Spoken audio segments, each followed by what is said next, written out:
the offensive line this past year. How similar will it be, and what kind of changes do you make? Well, one of the first things we want to make sure that everybody understands is Tennessee's offense. We're gonna take the personnel that we have. We're gonna evaluate it top to bottom. We're gonna always look at what our strengths are, and we're gonna always play to those strengths and do the best that we can to make sure we're putting ourselves on a week-by-week basis in position to win. And whether that makes it look a little different, some of it may look the same.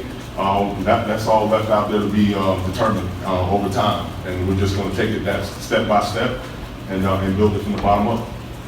Larry, how big was it for you now that you're kind of running your own shop on offense to have a guy that you trust and Mike and you worked with before and played for at South Florida? It's always important, and I think it's important for the room, every coach in the room, to be into that, because chemistry is everything. Before we go and present the plan and work with the kids and get the young men to buy into what the plan is, there has to be a bond amongst the coaches first.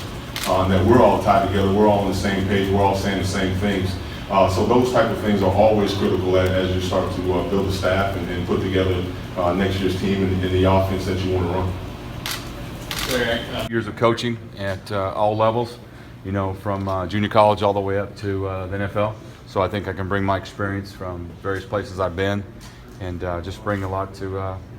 I think that's what they want. I think that's what you're looking for. Someone that can come and give give that experience that they need, and have been in coordinator positions and assistant positions, and I think I can bring that to the table and go from there. Talk about your relationship with Larry.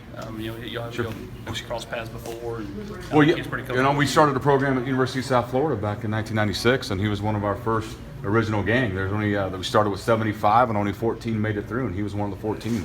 So it was kind of exciting to see hit that as he's moved along this coaching ladder, as he's made his way up the ladder there, to see it happen for him as a player, to coach him, and some of the things that we talked about, that I got you, and we always had each other's back. I thought that was real important, and we took that theme when I went back there and he was an assistant. We kind of carried that on and watched him develop as a young coach.